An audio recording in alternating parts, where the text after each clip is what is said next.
मी आमंत्रित करतो रंगभूमी, दूरचित्रवाणी आणि चित्रपट अशी लीलया मुसाफिरी करणारे प्रसिद्ध लेखक, दिग्दर्शक, नेपथ्यकार, संगीतकार आणि निर्माता श्रीयुत पुरुषोत्तम बेर्डे सरांना एकदा जोरदार टाळ्या पुरुषोत्तम बेर्डे सरांसाठी.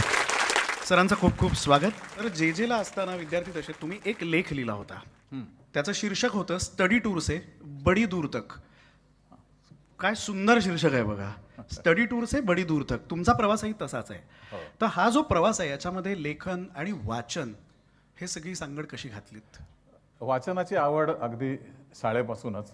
म्हणजे मी 9वीमध्ये असताना मी ज्या बाकावर बसलो होतो त्या बाकावर पहिल्या एक कपाट होतं वरती. बर. आणि ते कपाट होतं वर्गाची लायब्ररी.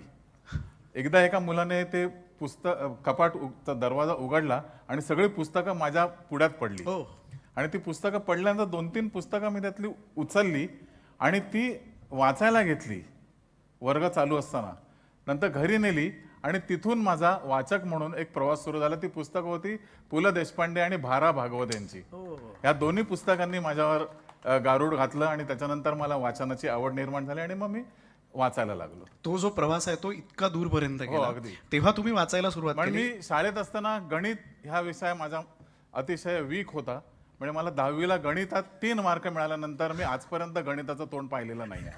म्हणजे मी अजून कॅल्क्युलेटरवर पण मी गणित करायला चुकतो. त्यामुळे मी त्यावेळेला SSCला संस्कृत आणि चित्रकला हे 2 विषय घेतले आणि त्याच्यामध्ये म्हणजे प्रगती केली.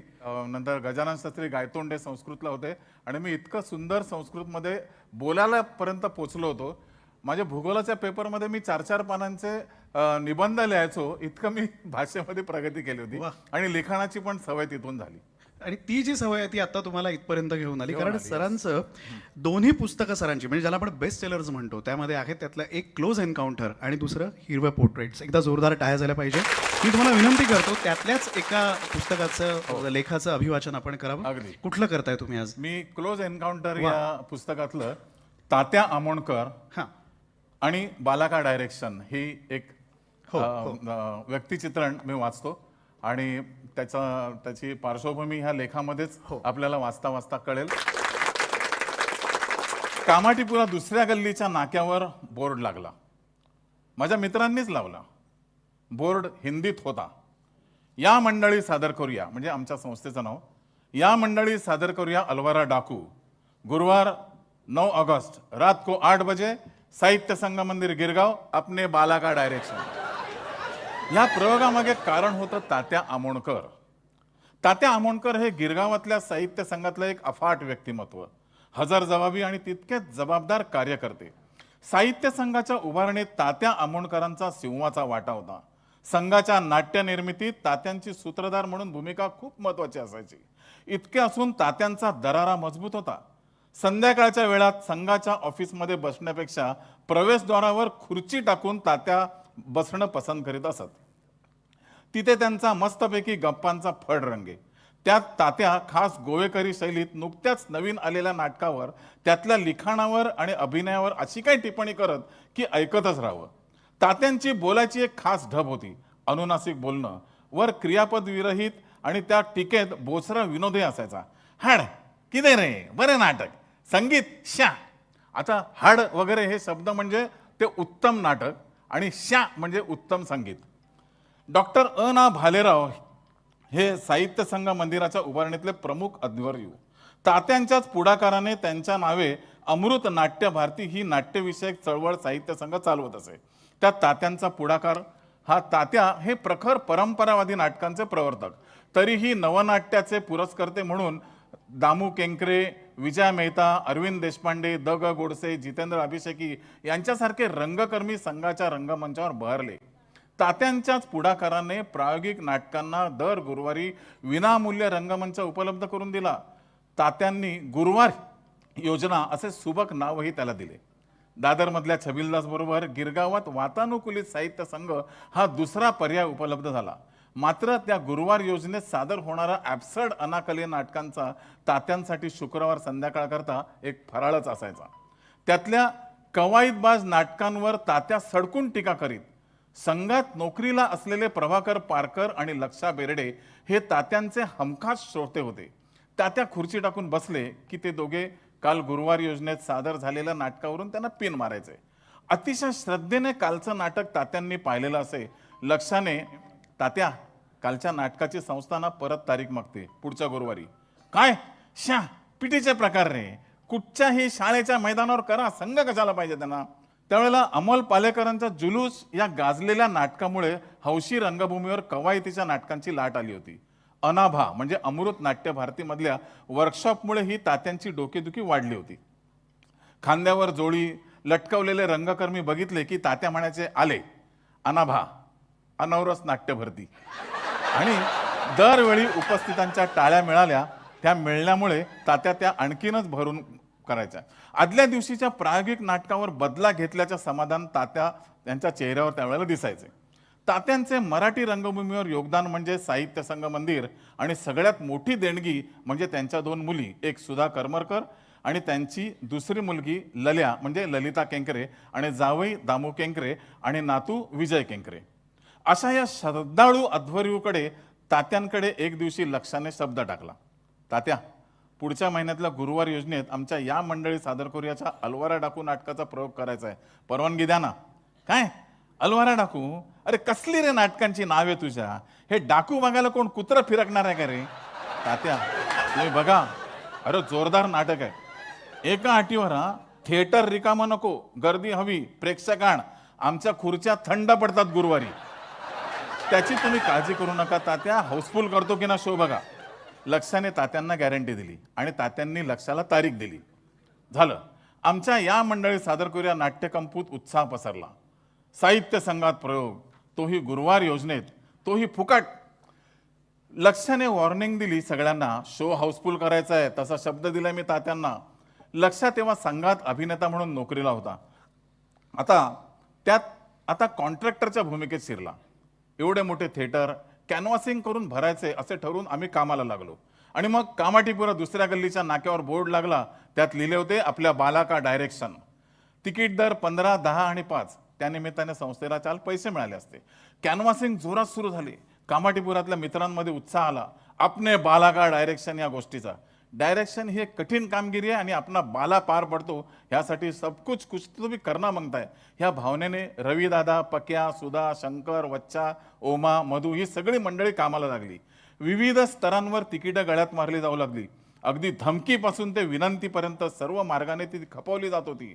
रविदादाने पहिल्या 3 रो मधल्या महत्वाच्या सीट्स स्वतःच्या ताब्यात घेतल्या. मेरे VIP लोक आने वाले आहे म्हणून. आणि आमची क्रिकेट टीम ही कामाला लागली. मुळात अलवारा डाकू या संवारक नावामुळे कामाटीपुरात नाटकाला डिमांड आला होता. स्टोरी क्या है, रविदादाने विचारलेल्या प्रश्नावर काय उत्तर द्यावं मला प्रश्न पडला. मी त्याला आवडेल अशी स्टोरी सांगून वेळ मारून नेली. त्याने मात्र अपने बाला का डायरेक्शन है, ज्यादा पूछने का नहीं, आने का, देखने का और टाली बजाने का और कल्टी मारने का, क्या बोले तो एंड तक बैठने का असे सांगून तिकीटं सगळ्यांच्या घरात मारली. अशा प्रकारे बऱ्यापैकी प्लान भरला. कामाटीपुरा, कुंभारवाडा, नागपाडा, भेंडी बाजार, बेलासिस रोड, खेतवाडी, गिरगाव पासून लालबाग, दादर पर्यंत तिकीटं पोचली. कॅनव्हासिंगला गेलेल्या लोकांना तिकीटं घेणाऱ्यांनी नको नको ते प्रश्न विचारून हैराण केले. कोण कोण आहे त्यात? अलवारा है, डाकू है, शोले सारखा आहे काय? प्रश्नाच्या भडी मारायला कंटाळून शेवटी अरे तिकीट घे ना, जाऊ दे ना, ते 5 तिकिटी घ्या आणि या तिकडे, आत्ता स्टोरी सांगितलं तर नंतर बघायला मजा येणार नाही, अशी उत्तरं देऊन तिकीटं गळ्यात मारली जात होती. प्रयोगाचा दिवस उजाडला. प्रयोगाआधी तासभर लक्षा स्वतः बुकिंगजवळ उभा होता. बऱ्यापैकी भरलेला प्लॅन बघून तात्या आमोणकर हैराण झाले. अरे साला, भल्या भल्या नाटकांना शनिवार रविवार शिवाय गर्दी नसते, ह्या नाटकाला एवढा ॲडव्हान्स बुकिंग? तेवढ्यात 2-4 टोपीवाले तिकडे आले. अलवारा डाकू नाव वाचून गडबडले. आधी त्यांना कळलंच नाही की हे नाटक आहे की पकडून देणाऱ्यास 50,000 इनाम अशी जाहिरात आहे. लक्षाने त्यांना पटवून दिले. सोडू नका, सोडू नका, धमाला धमाला, घ्या घ्या घ्या. मारामारी आहे काय, एकाने प्रश्न विचारला. सॉलिड फायटिंग आहे, काढा काढा तिकीट काढा. त्यांनी काढली. तात्या हे लांबून बघतात, कळल्यावर लक्षाने तिथून पळत.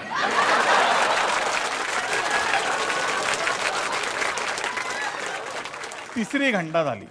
नाटकात सूत्रधार म्हणून माझी पहिलीच एंट्री. साहित्य संघाचा पडदा उघडला. आणि पहिल्या रांगेत बसलेले एक एक तडीपार लोक बघून मला घाम फुटला. अहो, रविदादाचे सगळे VIP पहिल्या दुसऱ्या रांगेत. रविदादाचा प्रेस्टिज शो होता तो. आपल्या नुसत्या बोलण्यावर कोण कोण येतात हे त्याला दाखवून द्यायचे होते. 2-4 मर्डर, हाफ मर्डर, चॅप्टर, खंडणी अशा केसेसवाले VIP रविदादाच्या आजूबाजूला बसलेले आणि त्यात संघाच्या मधल्या एका राखीव सीटवर आमच्या आग्राखातर बसलेले तात्या आमोणकर.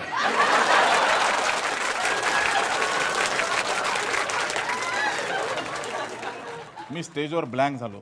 मला काही क्षण सुचेना. आपल्या शेजारी बसलेले हे लोक कोण आहेत हे जर तात्यांना कळले तर.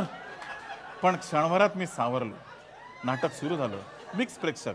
गिरगावातल्या मोहन बिल्डिंग मधली बरीच मुलं नाटकात होती, त्यामुळे त्यांचे नातेवाईक बऱ्यापैकी दाद देत होते. रविदादा आणि त्यांच्या मित्रांच्या डोक्यावरून नाटक चाललंय हे मला स्पष्ट दिसत होतं. इंटरवलला ते 4 टोपीवाले लक्षाला शोधत होते. त्या माईला फायटिंग नाही, डाकू नाही, घोडे नाहीत, गेला कुठे तो तिकीटवाला.